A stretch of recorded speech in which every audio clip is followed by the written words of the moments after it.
When we think of sea monsters, we usually think of mythical beasts found in legends and folklore stories.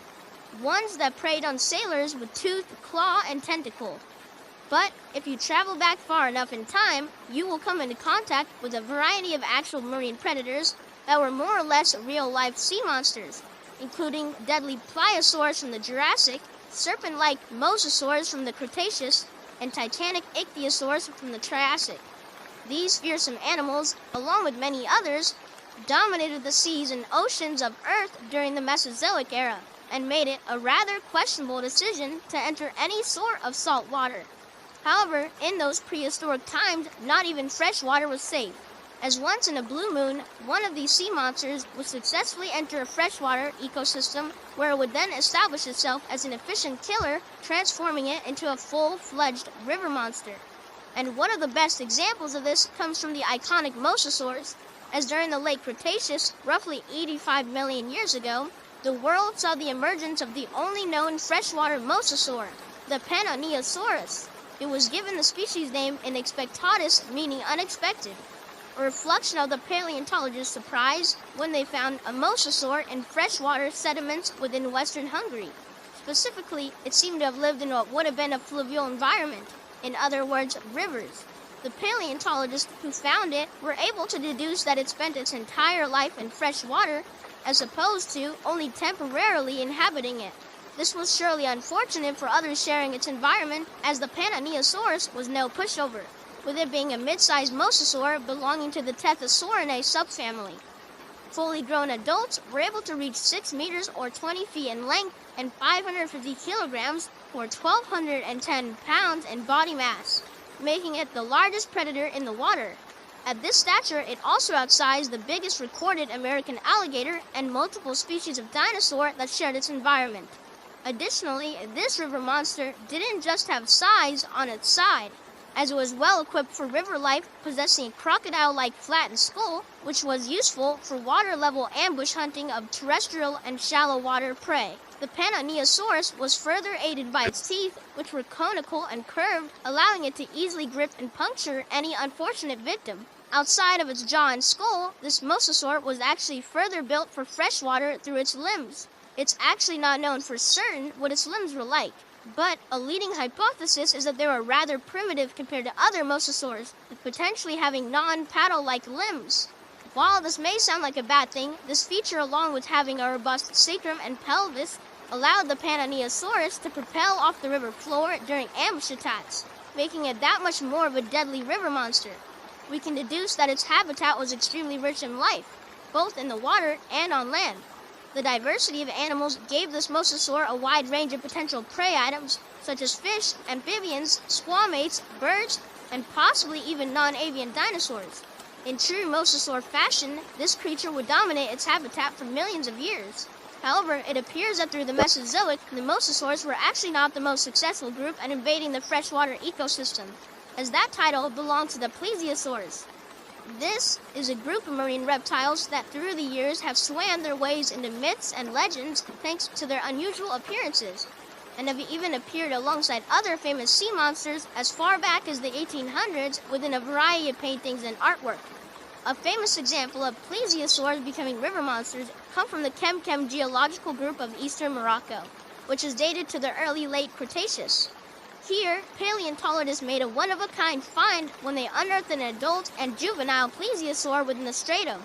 Unfortunately, the remains found were fragmented, and thus it was impossible for them to decide if it was a new species or not, and therefore it has remained unnamed. However, they were able to tell that it belonged to the Leptocleididae family, whose members were rather small compared to other plesiosaurs. That being said, the Kem plesiosaur still grew to a size which made it fairly large when compared to today's aquatic animals, with adults reaching 3 meters or 10 feet in length, similar to that of a large bull shark. As a leptocleid, this animal would have likely fed on clams, snails, and fish, but as it inhabited the Kem group, it probably also fed on small animals, such as a mix of amphibians, lizards, snakes, turtles, and possibly even pterosaurs.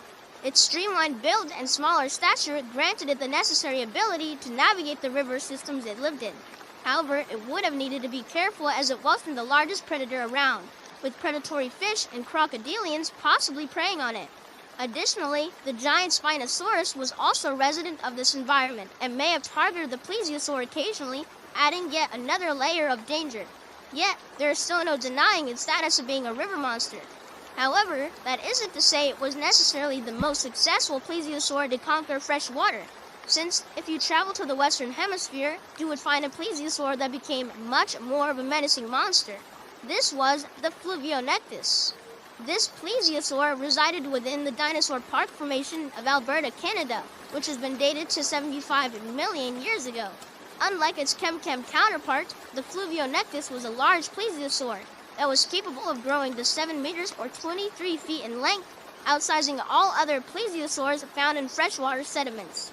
And to further the gap between this river monster and the one in Chemchem, the Fluvionectus was a member of the Elasmosauridae family, known for their proportionally long necks, which the Fluvionectus would utilize for stealth hunting, as keeping its small and unassuming head away from its massive body would allow it to creep up on groups of fish and other animals without alerting them with the rest of its body. This adaptation proved quite useful in fresh water, but it wasn't the only thing the Fluvionectus had going for it, as it also enjoyed being one of the largest animals around, outsizing yet another plesiosaur that shared its habitat. This second plesiosaur has so far been deemed indeterminate by paleontologists as only very incomplete remains have been found, although they have deduced that it belonged to the Polycotylidae family, which are known for their short necks and large elongated heads. And although they resembled the pliosaurs, they did not belong to that clade. Though the pliosaurs did have their very own sea monster turned river monster. This unnamed pliosaur was located all the way in Australia and is known by just teeth, which based on their size suggests that this creature grew to around 5 meters or 16.5 feet from head to tail, while potentially weighing a staggering 1.5 tons. The size of its body and teeth have led paleontologists to speculate that this pliosaur wasn't interested in small pickings. Rather, it had its sights set on large fish, crocodiles, and small dinosaurs that ventured too close to the water's edge. There is also yet another plesiosaur in its environment, albeit much smaller, possibly being one of the many victims of this voracious hunter. Nevertheless, the smaller plesiosaur still held great importance, as it, along with the other freshwater plesiosaurs, showed just how successful this group was at infiltrating rivers, and many paleontologists think there are widespread in fluvial environments across the globe. And in fact, the efficiency of these animals have even given rise to the hypothesis that they are the sole reason why no freshwater ichthyosaurs have ever been discovered, essentially preventing them from establishing a presence in any river system.